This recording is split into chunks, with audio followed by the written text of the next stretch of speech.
Sebelumnya, selamat malam. Di sini saya Sylvia Kristin Ginting dengan NIM 6211420007 dan teman saya. Perkenalkan, nama saya Bima Laksana Putra Nugraha, NIM 6211420050, dan selanjutnya ada teman saya Muhammad Ulinuha. Ya, Assalamualaikum warahmatullahi wabarakatuh. Perkenalkan, nama saya Muhammad Ulinuha, nomor induk mahasiswa 6211420022. Di sini kami sudah bersama dengan Kak Ahmad Sofi Rizky dan Kak Manggar Megatri Kencana selaku atlet pencaksilat. Bisa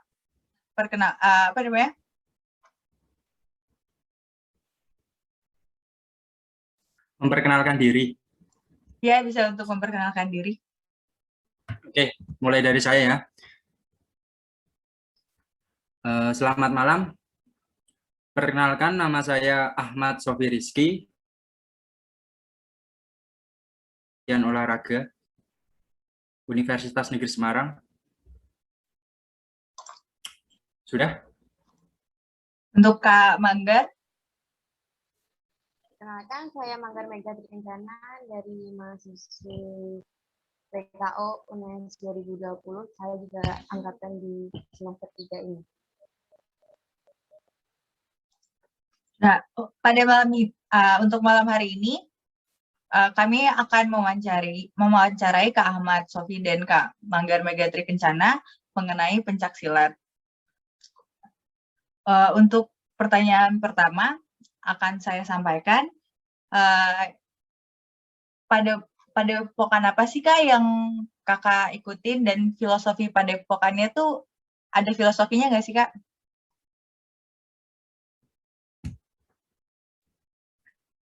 Lebih spesifik aja, maksudnya ini dipertanyakan di Dek Manggar atau ke saya gitu, jadi biar bisa ada chemistry.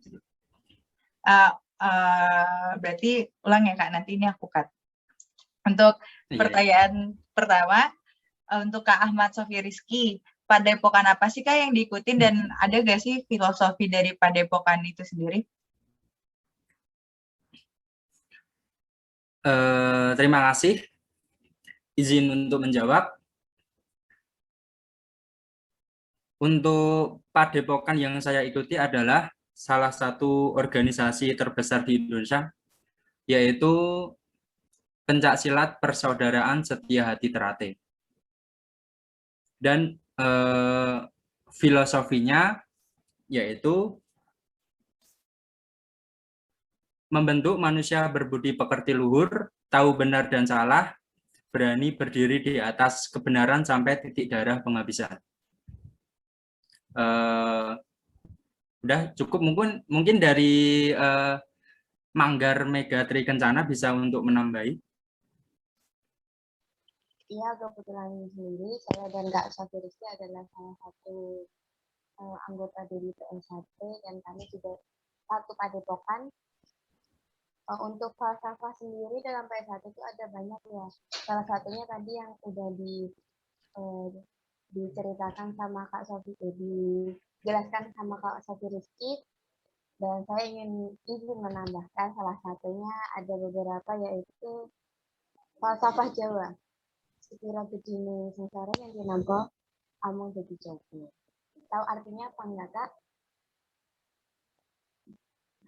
Artinya sendiri yaitu seberapapun besarnya kesengsaraan, jika mampu menerima hanya akan menjadi cobaan semata.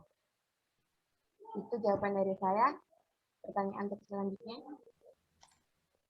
Oh, oke. Berarti Kak Ahmad sama Kak Manggar ini dari satu padepokan ya.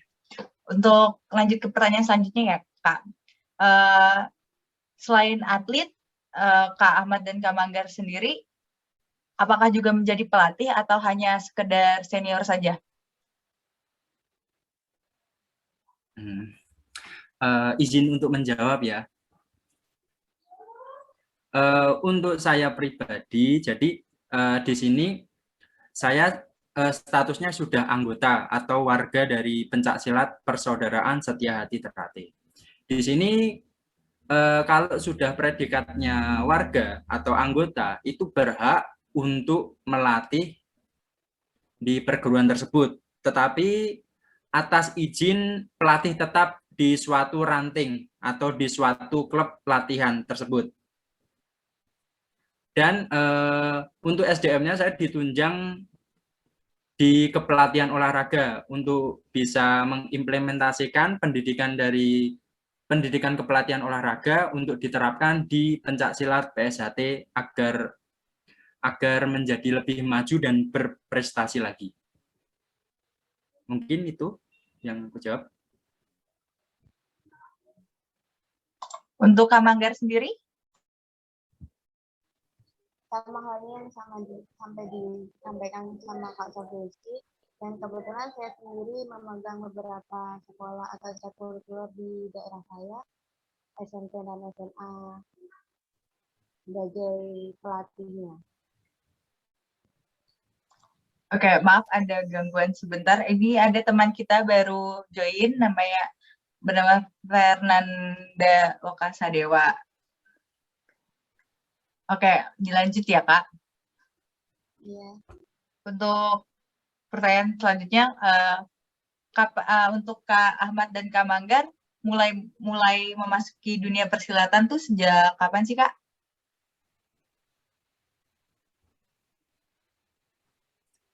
Terima kasih izin untuk menjawab. Jadi saya pribadi memulai latihan pencak silat itu di kelas 2 SMA. Jadi seiring berjalannya waktu, latihan sampai sekarang. Kalau saya pribadi latihan sejak SMP kelas 7, sekitar tahun 2014.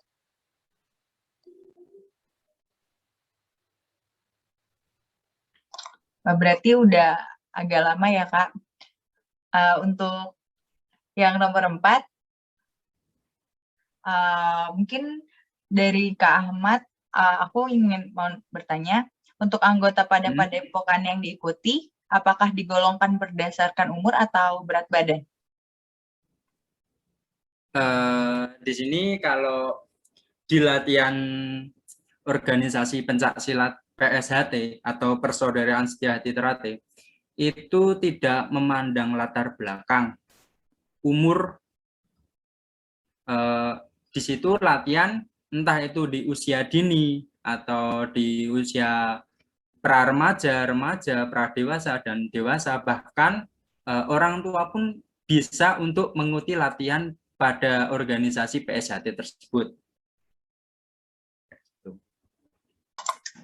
Oh, berarti bisa. Untuk mungkin menambahi, mungkin untuk kategori berat badan itu dipergunakan pada saat ingin bertanding untuk meraih prestasi. Jadi kalau di perguruan Persaudaraan Setia Hati Ternate itu tidak, maksudku berat badan itu tidak jadi tolak ukur bisa keterima untuk latihan apa enggak gitu. Jadi itu hanya untuk persyaratan mengikuti kejuaraan pencak silat.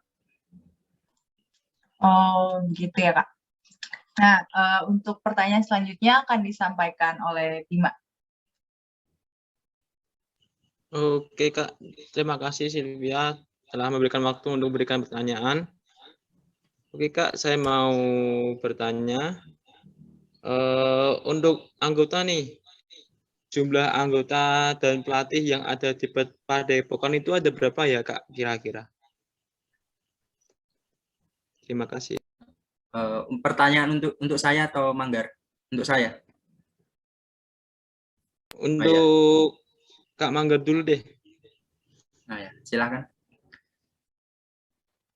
Untuk anggotanya sendiri, PSHT itu salah satu pencaksilat terbesar ya di Nusantara. Ya, anggotanya sangat banyak, bahkan beribu-ribu, bahkan berjuta-juta ribu anggota PSHT. Oh ya, izin untuk menambahi. Jadi kenapa anggota atau warga pencak silat PSHT itu banyak? karena itu setiap tahun itu ada acara suruhan atau wisuda untuk penerimaan anggota baru. Jadi untuk bisa menjadi anggota itu harus dan wajib latihan terlebih dahulu. Untuk porsi latihannya itu ada beberapa macam latihan, itu latihan jurus, latihan teknik-teknik pencak silat, dan untuk mendalami pencak silat di PSHT tersebut. Jadi per tahun itu mungkin anggota PSHT bisa bertambah ribuan untuk di seluruh dunia. Bahkan paling salah satu perguruan pencak silat dengan anggota terbanyak di dunia, yaitu pencak silat PSHT. Terima kasih. Oke, baik Kak, terima kasih. Untuk selanjutnya saya ingin bertanya lagi untuk kedua, untuk Kak Ahmad dan Kak Manggar. Nih prestasi yang sudah diraih setelah masuk dari pencak silat PSHT itu apa aja ya? Terima kasih Kak Ahmad, Kak Manggar. Oh ya, izin untuk menjawab ya. Jadi sebelumnya saya bertanya dulu, itu prestasi dari pribadi masing-masing saya dan Manggar atau dari yang diraih oleh PSHT di wilayah saya atau daerah saya atau PSHT secara keseluruhan? Prestasi pribadi Kak. Oh iya, terima kasih. Untuk prestasi pribadi, saya mengikuti pencak silat dari kelas 2 SMA dan sampai sekarang. Untuk prestasi saya tidak begitu banyak, tapi akan saya sebutkan, yaitu juara dari yang pertama itu juara 3 di Popda Jepara, terus ada juara 1 di Bupati Cup Grobogan, terus yang terakhir ini yang ada event yaitu juara 2 di kejuaraan dunia PSHT yang diselenggarakan di Jakarta, itu yang terakhir. Untuk prestasi PSHT yang tertinggi itu apa Kak? Untuk prestasi PSHT? Ya, maksudnya yang telah dicapai oleh Padepokan itu yang paling tertinggi itu apa Kak? Untuk di Padepokan PSHT atau organisasi PSHT, prestasi yang diraih ada beberapa, tapi saya tidak bisa sebutkan semua karena tidak hafal. Jadi yang pertama itu ada Mbak Puspa Arumsari. Untuk kemarin terakhir dia itu juara 1 PON mewakili DKI Jakarta, dan prestasi tertinggi yang diraih oleh Mbak Puspa Arumsari itu juara 1 di Asian Games tahun 2018. Dan ada Aji Bangkit di kategori tanding atau fight, itu juga juara 1 di Asian Games tahun 2018 kemarin. Saya sebutkan yang tertinggi aja ya, karena yang nggak tertinggi belum hafal atau nggak hafal.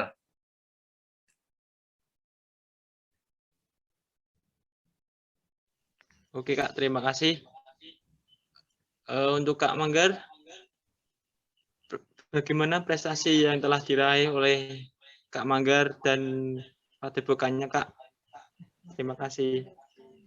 Kalau dari Padepokan, kami kan satu Padepokan ya. Saya dan Kak Sofi Rizky adalah satu Padepokan PSHT. Untuk prestasi pribadi yang saya raih dari SMP ada beberapa, dan saya juga sudah lupa dengan prestasi yang saya raih. Di antaranya juga saya mengikuti Popda, O2SN, Bupati Cup, dan open turnamen baik nasional dan internasional. Oke, terima kasih Kak Manggar dan Kak Ahmad. Terus selanjutnya saya memiliki pertanyaan lagi nih. Untuk latihan ya, jadwal latihannya nih dan sistem latihannya itu bagaimana ya? apakah ada prosedur untuk jadwal latihan dan sistemnya itu. Terima kasih.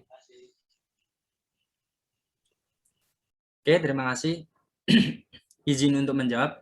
Jadi untuk jadwal latihan atau rutinitas dalam kepelatihan di PSHT itu berdasarkan persetujuan dari penanggung jawab kepelatihan di padepokan masing-masing tiap daerah. Jadi semisal itu biasanya kalau saya menganalisa itu kebanyakan rata-rata itu latihan seminggu 3 kali dan dilakukan bisa di sore hari atau di malam hari. Dikarenakan apa? Karena supaya tidak bentrok dengan aktivitas atau mungkin yang sekolah tidak bentrok. Jadi kebanyakan dilakukan pada sore hari atau malam hari latihan tersebut.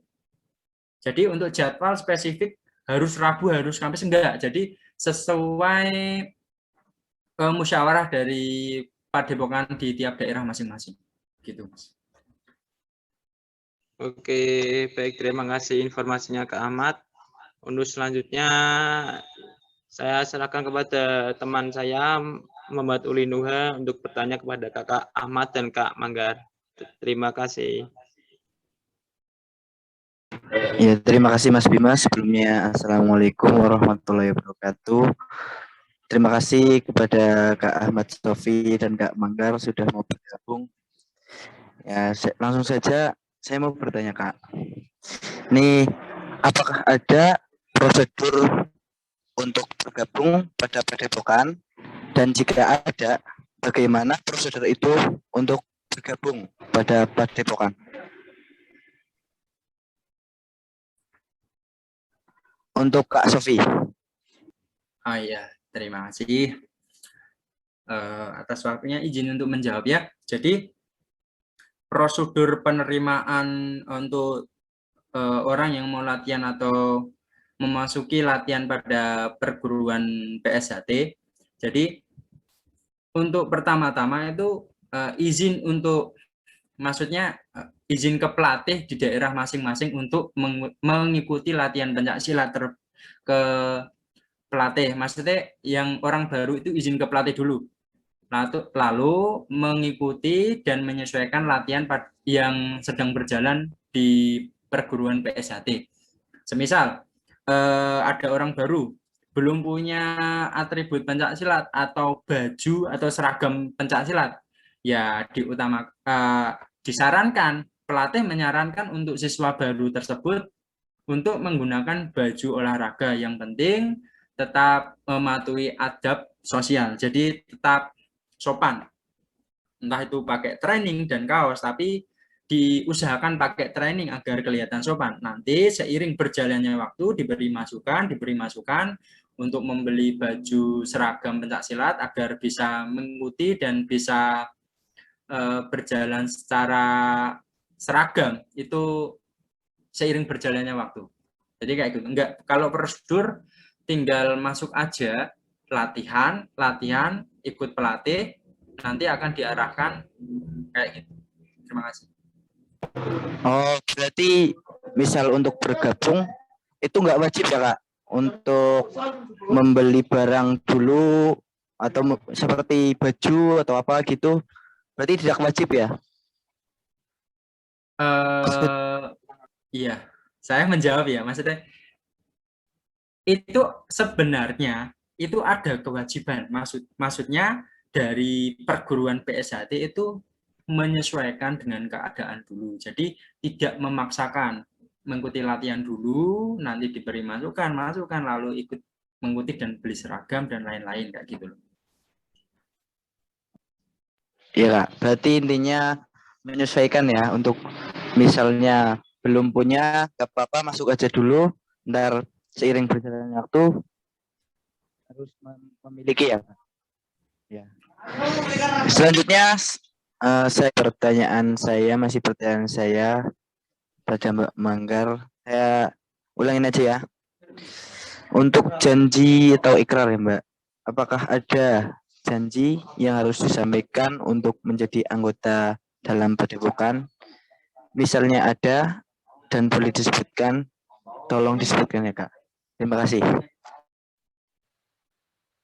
Untuk janji atau ikrar janji itu ada ketika seseorang calon warga akan menjadi warga atau pelatih di saat acara pengesahan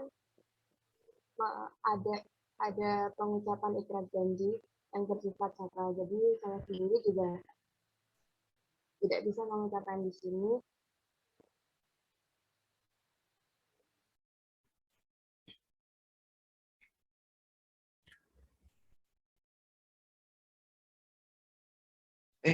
Oh, iya Kak. Berarti intinya itu janji itu bersifat apa ya? Private atau privasi ya. Oh ya, di dalam padepokan aja ya Kak. Ya ya. Ada, Ya mungkin ya mungkin itu saja pertanyaan dari saya. Selanjutnya ada pertanyaan dari teman saya, Fernanda Lokasadewa, silakan. Ya, terima kasih Mas Muhammad Ulinuha. Sebelumnya perkenalkan dulu, nama saya Fernanda Lokasadewa. Langsung saja ya, saya ingin bertanya buat Kak Manggar. Teknik dasar pencak silat itu apa saja yang akan dikuasai pemula di padepokan? Untuk siswa pemula biasanya kami ajarkan untuk latihan pukulan, tendangan, tangkisan, dan beberapa teknik-teknik lainnya. Mungkin Kak Sabirski bisa menjelaskan lebih detailnya. Oh iya, terima kasih ya. Izin untuk menambahi dari jawaban Kak Manggar. Jadi, untuk teknik dasar pemula, itu ada beberapa macam dan tahapan. Jadi, yang pertama itu sebelum kita melakukan suatu gerakan serangan, kita perlu membentuk daya tahan otot agar terbiasa untuk melakukan gerakan serangan. Jadi, latihan dasar itu meliputi dari kuda-kuda. Kita perkuat dulu kuda-kuda, perkuat dulu fisik dan kekuatan tubuh atau kekuatan tubuh untuk melakukan suatu gerakan. Jadi tekniknya nanti langsung ke teknik pukulan. Pukulan itu juga ada beberapa macam, yaitu pukulan depan dan pukulan bawah. Jadi teknik dasar yang wajib diketahui oleh pemula yaitu pukulan. Yang kedua itu adalah tendangan. Tendangan dibagi beberapa macam. Yang pertama tendangan A atau tendangan lurus. Yang kedua adalah tendangan C atau tendangan sabit. Yang ketiga tendangan T. Dan yang terakhir adalah tendangan T balik atau secara cepat, T berbalik badan secara cepat. Jadi itu adalah teknik dasar. Jadi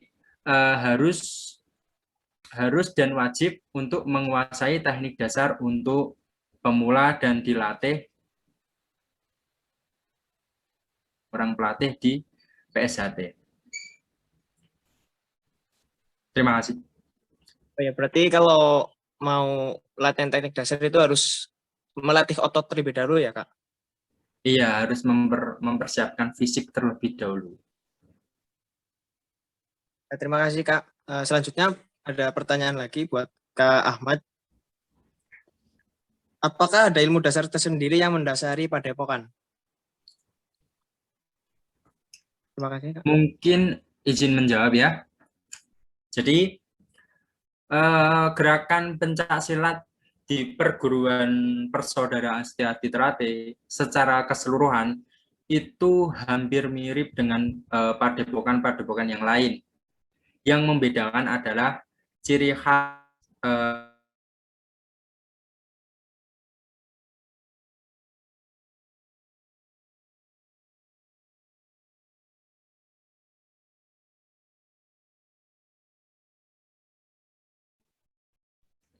Sepertinya ada gangguan jaringannya Kak.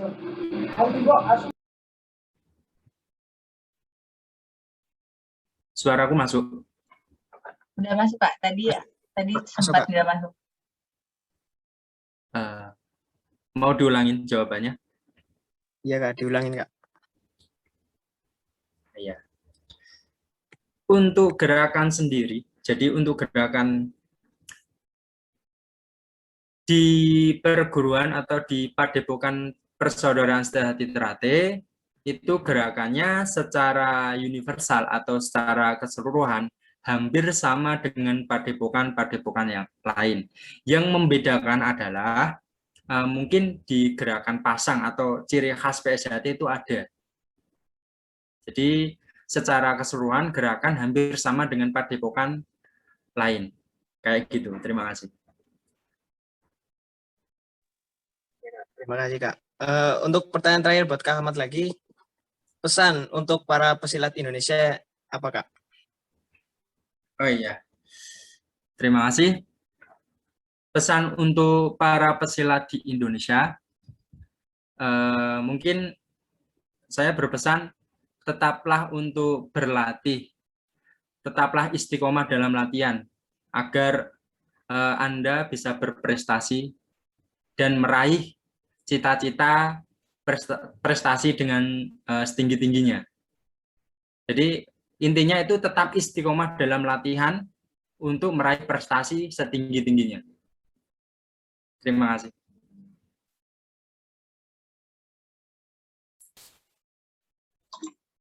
Baik, terima kasih untuk Kak Ahmad Sofi dan Kak Manggar. Apakah dari Kak Manggar ada pesannya juga untuk para pesilat Indonesia? Cukup Kak. Sama kayak halnya Kak Rizky, tetap semangat dan berlatih untuk meraih prestasi setinggi-tingginya. Oke, terima kasih untuk Kak Ahmad Sofi Rizky dan Kak Manggar Tri Kencana yang telah meluangkan waktu untuk wawancara pada malam hari ini. Dan terima kasih kepada Muhammad Tulinuha, Fernanda Lokasadewa, dan Bima Laksana. Kita sudahi wawancara malam hari ini. Terima kasih.